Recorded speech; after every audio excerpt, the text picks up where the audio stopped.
back to another episode of the Fanatics Forum, where the fans get that real sports talk.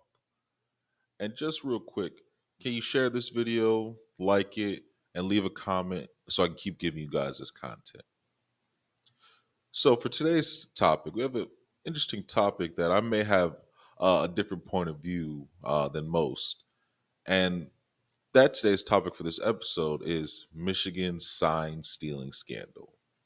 And for context purposes, let's go over what occurred and why Michigan is under heat and why the Big Ten decided to suspend Jim Harbaugh for 3 games. So all of this sign stealing controversy is centered around a Michigan staffer named Connor Stalions. It's alleged that he was involved in stealing signs from opposing teams. Stalions, along with other players and coaches, were seen holding up signs during a game against Ohio State, and it raised questions about how they obtained that information. It was reported that Michigan went to great lengths to figure out the opposing team's play calling so that they could predict their strategies. And when Michigan's head coach was asked about the sign stealing operation, he denied any knowledge of it. But since he was on the sidelines when these incidents occurred, he became the main focal point of it. And the NCAA started an investigation based on all this information. And the main reason it was initiated was because 2 teams that had faced Michigan claimed they knew about Michigan's sign stealing practices.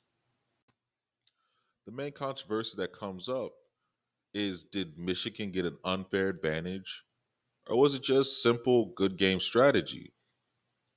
It was later revealed that Connor Stalions used a public Venmo account to pay a bunch of sideline reporters and purchase tickets to various games.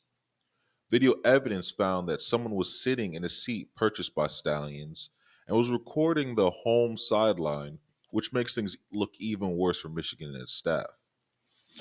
And since the investigation had emerged from the NCAA, the Big Ten went out of its way to suspend Jim Harbaugh for 3 games.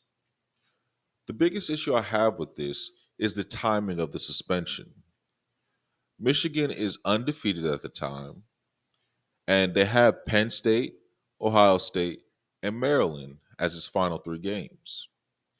And taking a head coach away that is in playoff contention from a team where any loss can bounce them out of the college football playoffs is unheard of. I can understand if you fine the school or the coaches directly, or if you void the season afterwards, if you provide evidence. But to suspend him towards the end of the season is just mind-blowing to me. And all I hear from sports media is the regular everyday garbage to appease their listeners. Let's take a look at some of the horrible takes that the media has been pushing. You cannot be in the postseason if there's no conclusion. You can't walk into the postseason with questions as to whether or not you cheated your way there. You can't do that. You can't do that. There are no friends. Get him out. I have no problem with that. You're 1,000% right. Suspend him until next year. I think 3 games is sufficient. So if I know this team, you can't wipe out this body of work. So if I'm scouting and I know this team is running these plays, this is where they're going to run it. This is how they're going to run it. This is who they're going to get the ball to. This is what they're going to do. And that level of transparency works to my advantage because I got somebody secretly violating rules and scouting other teams and giving them an unfair advantage. You're trying to tell me I got to sit up there and look out for the players at the expense of other players from other programs? He was losing until this started happening, Doggy, and you know that. He was about to get fired 3 years ago, and all of a sudden he started winning. He went to the playoff 2 years ago. He went to the playoff last year, and he has one of the top teams in the country this year. And beat Ohio State. Because it looks like he's been cheating. And beat Ohio State. Beat Ohio State. Yes. The Michigan Wolverines should be banned from the college football playoffs until the investigation is complete.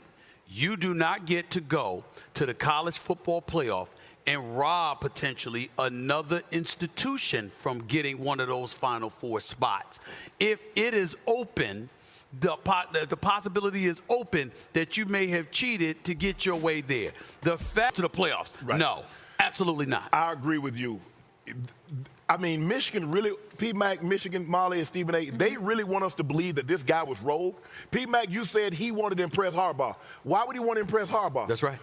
Why would he do that? Of all the things he could have done to impress Jim Harbaugh, he does the one thing that's going to ingratiate himself the most with him by stealing the signs. What happened to well, Jim Harbaugh didn't know. How many teams have been stripped of titles? How many teams have been banned from bowl games because of the coach's lack of institutional control? Now, because it's Jim Harbaugh and we love old khaki pants, now we don't know what happened. Right. We don't know what we should do or how we should punish the guy. Right. Come on now.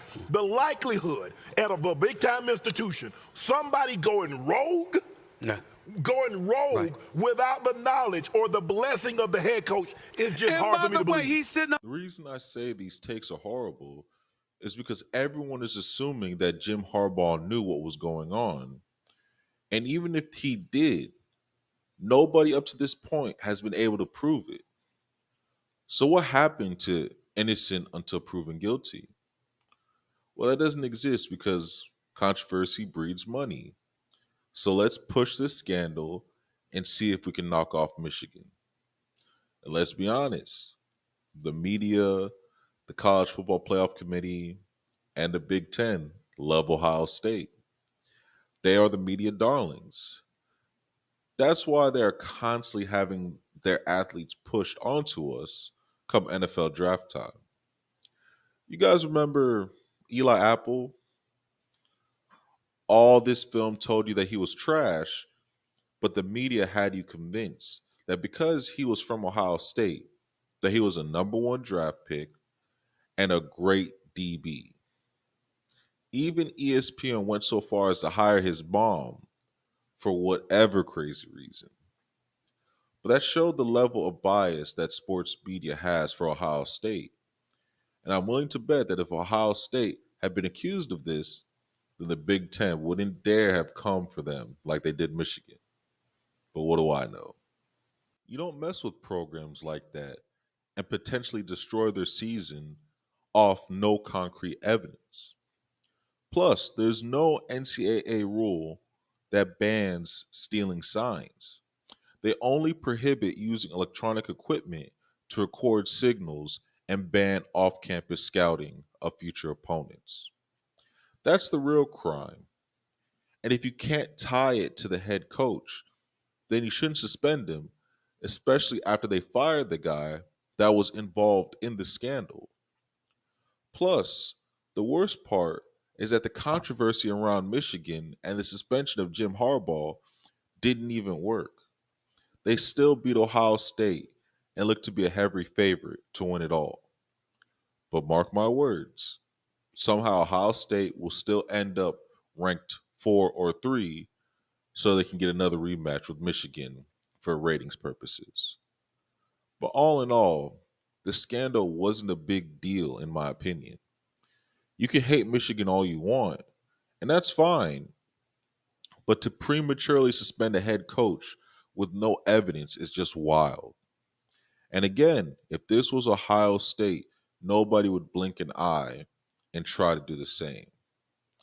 Yes, most of the top college football programs cheat, but to activists only Michigan is just a really bad look. Or saying, oh, well, Michigan got caught. Let the NCAA look into all the other programs the way they were looking at Michigan. And let's see how many sports analysts have the same energy for other programs the way they came after Michigan. But you and me both know the NCAA will never do that. It was cool to ride the hate Michigan train, so all the media and everyone jumped on that wave, and they still kept winning. It's just crazy how some will do everything to keep you down. And even with all that, you still prevail. Well, that's my thoughts on the Michigan sign stealing scandal. Thank you for watching today's episode here at the Fanatics Forum, the sports podcast where you get that real sports talk from the fans' perspective. I'm your host, Mecca Mike, and don't forget to follow me on X, aka Twitter, Instagram, and subscribe to the YouTube channel so I can keep giving you this unfiltered content. Thank you again, and see you next time. I'm out.